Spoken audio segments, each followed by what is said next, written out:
যশোরের চৌগাছা উপজেলা নির্বাচনী সহিংসতায় আহত দুজনের মৃত্যু, কারচুপির অভিযোগে কয়েক স্থানে হরতাল পালিত। ভাঙল লেখক পাঠক প্রকাশকদের মিলন মেলা, শেষ দিনে অমর 21 বইমেলায় ক্রেতা দর্শনার্থীর উপচে পড়া ভিড়। এবং ইনজুরির কারণে এশিয়া কাপে আর খেলা হচ্ছে না মাশরাফির, শঙ্কা মুশফিককে নিয়েও ভঙ্গুর দল নিয়ে আজ মাঠে নামছে টাইগাররা।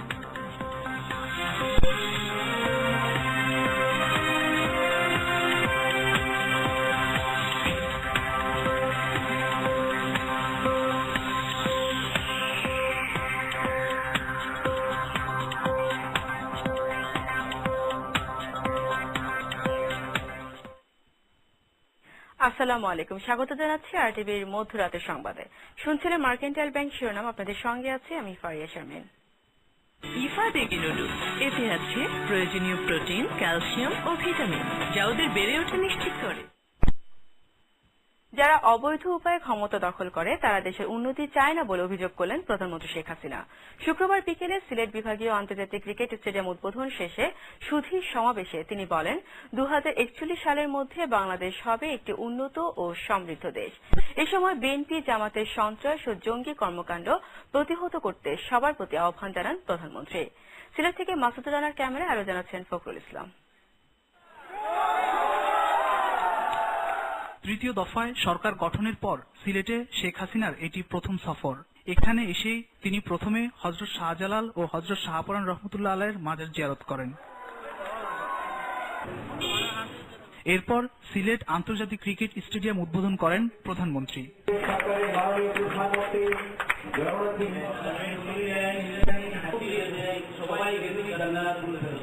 পরে বিভাগীয় ক্রীড়া সংস্থা আয়োজিত সুধী সমাবেশে অংশ নিয়ে প্রধানমন্ত্রী বিএনপি জামাতের সন্ত্রাসী কর্মকাণ্ডের সমালোচনা করেন। স্বাধীনতার বিরোধিতা যারা করেছে তারা এদেশের উন্নতি চায় না, সেটা আপনারা ভালোভাবে উপলব্ধি করেছেন।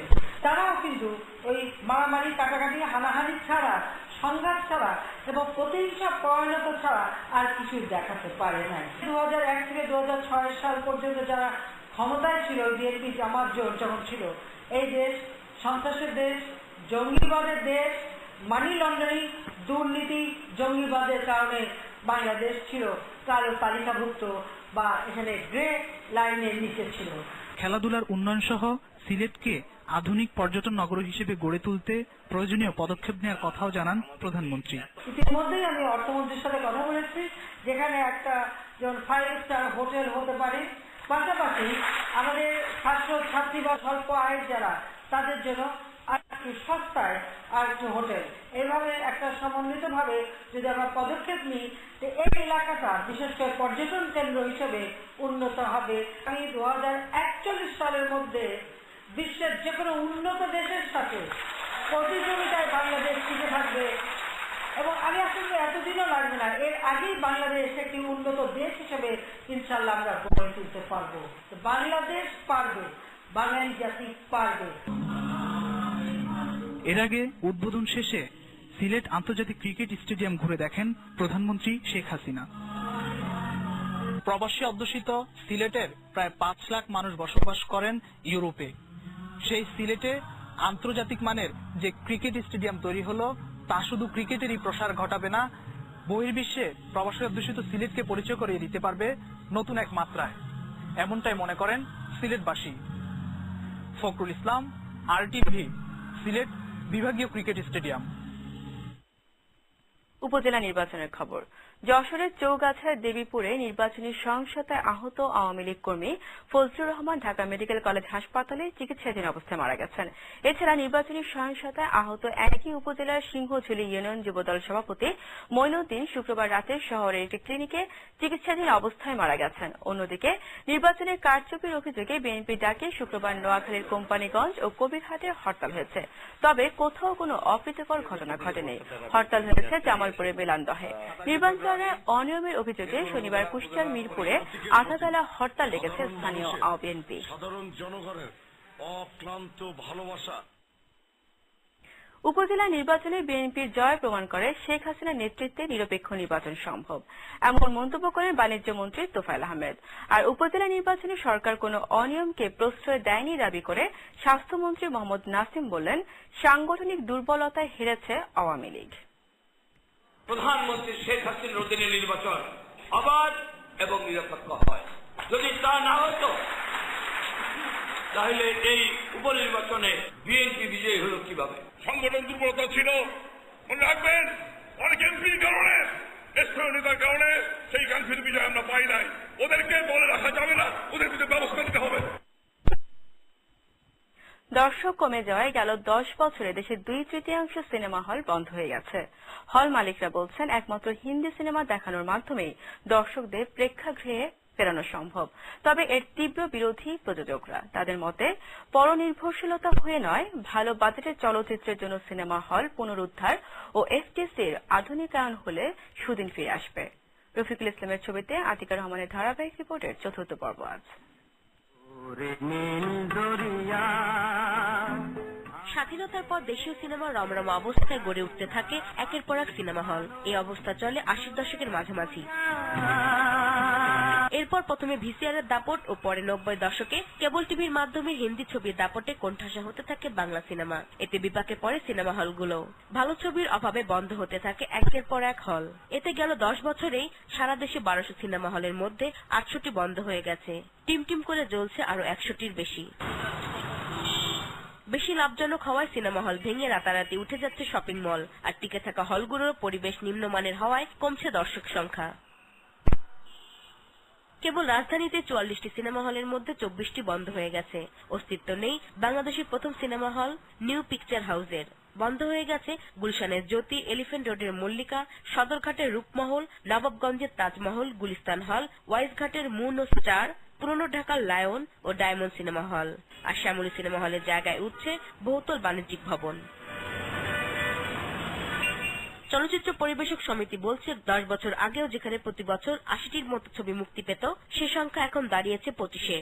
এমন অবস্থায় ভারতীয় ছবি আমদানি করা হলে সিনেমা বানানোই বন্ধ হয়ে যাবে। একটা চালাকি ওরা করতে চাচ্ছে, সেটা হচ্ছে যে আমাদের এখানে একদম যেগুলো অনেক পুরনো চলচ্চিত্র, যেগুলোর একটা রিল পাওয়া যায় 5,000 টাকায়, 10,000 টাকায়, এই সমস্ত রিল কিছু ওরা জোগাড় করছে। এগুলা ওরা দেখাচ্ছে যে ওরা এগুলো ইম্পোর্ট করছে আর আমাদের কাছে এক্সপোর্ট করবে। তখন বলিউডের চলচ্চিত্রগুলো, একদম লেটেস্ট মুক্তি পাওয়া চলচ্চিত্রগুলো, তাহলে কি হবে?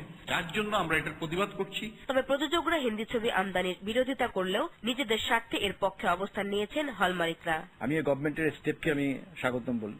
দেরি হইলেও আমাদের কথা চিন্তা ভাবনা করছেন। এই হলগুলোকে বাঁচিয়ে রাখতে হলে আপনার ভারতীয় ছবি আসা আমি মনে করি খুব প্রয়োজন। সবসময় খালি নেগেটিভ চিন্তা করলে হবে না। কিন্তু কম্পিটিশন হলে আপনি দেখবেন আমাদের টেকনিক্যালি উই উইল ইমপ্রুভ, গভর্নমেন্টের বেনিফিটেড হবে, অডিয়েন্সদের বেনিফিটেড হবে। তার যুক্তি, ভিনদেশের চলচ্চিত্র আসলে প্রতিযোগিতা হবে, তবে এই যুক্তি মানতে নারাজ প্রযোজকরা।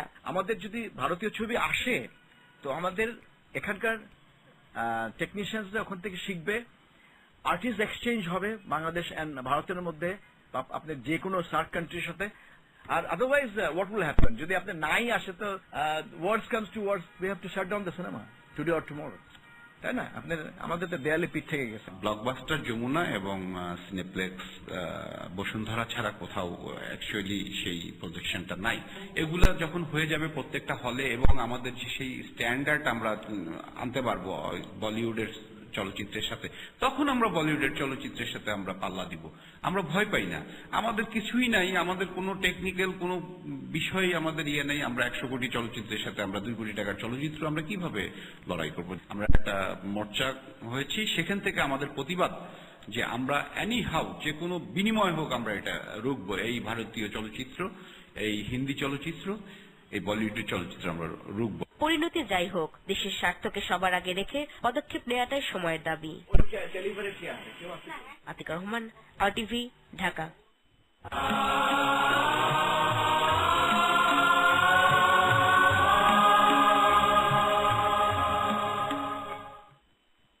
অমর একুশে বইমেলার খবর। শেষ হলো অমর একুশে বইমেলা। ভাঙল লেখক, পাঠক ও প্রকাশকদের মিলন মেলা। শেষ দিনে বাঙালির প্রাণের মেলায় ছিল উপচে পড়া ভিড়। আর সারা মাসে বেচা বিক্রিতে মোটামুটি সন্তুষ্ট বিক্রেতারা। এদিকে অতিরিক্ত ডিআইজি ফিরোজ খানের দূরের যাত্রা এবং উপকমিশনার খান মোহাম্মদ রেজওয়ানের বইয়ের মোড়ক উন্মোচন করলেন পুলিশ প্রধান হাসান মাহমুদ খন্দকার। ইস্তাফিল বাবুর ক্যামেরায় বইমেলার শেষ দিনের খবর জানাচ্ছেন মারুফ রেজা। দেখতে দেখতে শেষ হয়ে গেল বাংলার স্মৃতি বিজড়িত ভাষার মাস ফেব্রুয়ারি। সেই সঙ্গে দ্বার প্রান্তে প্রাণের মেলা অমর একুশে গ্রন্থমেলাও। মেলার শেষ দিন, তার উপর আবার সাপ্তাহিক ছুটির দিন, দুই মিলে বই প্রেমীদের একটু বাড়তি চাপও দেখা যায় মেলাতেও। তাই তো মেলার শেষ দিনটি কেবল সোহরাওয়ার্দী উদ্যান কিংবা বাংলা একাডেমির ভেতরেই সীমাবদ্ধ ছিল না, সীমানা ছাপিয়ে মেলার ভিড় পৌঁছে যায় শাহবাগ টিসি হয়ে দোয়েল চত্বর পর্যন্ত। শেষ দিন সকাল থেকেই মেলা প্রাঙ্গণে বাড়তে থাকে ভিড়, তবে দুপুর গড়িয়ে বিকেল হতেই তার রূপ নেয় জনসমুদ্রে। সময় করতে পারিনি, আর প্ল্যান ছিল শেষ দিনই আসার। আমরা অনেক মিস করি যে মেলাটা আজকে হয়তো শেষ হয়ে যাচ্ছে, কিন্তু আমরা মনে করি যে আগামীবার 2015-তে যে এই মেলাটা সোহরাওয়ার্দী উদ্যানে অনেক বড় করে আয়োজনে থাকবে। এই সোহরাওয়ার্দী উদ্যানে আসছে অনেক বড় পরিসরে, খুব ভালো লাগছে। মেলার শেষ দিনে পুরো মাসের বেচাকেনার হিসাব জানালেন বিক্রেতারা। ভালো, গতবারের তুলনায় এবার মেলার বেচা বিক্রি ভালো আর কি। বাংলা একাডেমি এবং সোহরাওয়ার্দী উদ্যান দুই জায়গায় হওয়াতে অনেক সময় পাঠক একটু বিভ্রান্ত হয়েছে যে স্টলটা কোথায় আছে, কোত্থেকে কেনা যাবে। এছাড়া ভালো, বেশ ভালো। তবে আজকের দিনটা সকাল থেকে যতটুকু আশা করেছিলাম এখন অব্দি অতটা হয়নি। প্রতিদিনকার মতো শেষ দিনও মেলায় এসেছে নতুন অনেক বই। মেলায় না হোক, পরবর্তী সময়ে বিক্রি হবে বলে আশা জানান লেখকরা। ভালোই, ভক্তরা পাঠকরা ফোন করছেন, দু একজন, ভালো লেগেছে বেশ। সমস্ত লেখা হারিয়ে যাওয়াতে আমার এতদিনে কোনো বই বেরোয়নি, এটি হচ্ছে আমার জীবনের প্রথম বই। আমি আশাবাদী যে আমার এই বইটি প্রচুর বিক্রি হয়েছে। স্বাধীনতা পরবর্তী সময়ে বাংলাদেশে যে সাংস্কৃতিক জাগরণের সূচনা হয় তার প্রাথমিক অভিব্যক্তি অমর একুশে গ্রন্থমেলা। বাঙালির সার্বজনীন এই মেলা এদেশের সাংস্কৃতিক জাগরণকে যেমন ক্রমাগত সংহত ও শানিত করে তুলেছে, তেমনি তৈরি করেছে বিশাল পাঠক সমাজ। তাই তো আবেগ, উচ্ছ্বাস আর ভালোবাসায় আগামী মেলাতেও বইপ্রেমী মানুষের সর্বভূতির প্রত্যাশা নিয়ে শেষ হলো এবারের গ্রন্থমেলা। বাংলা একাডেমি গ্রন্থমেলা প্রাঙ্গণ থেকে মারুফ রেজা, RTV।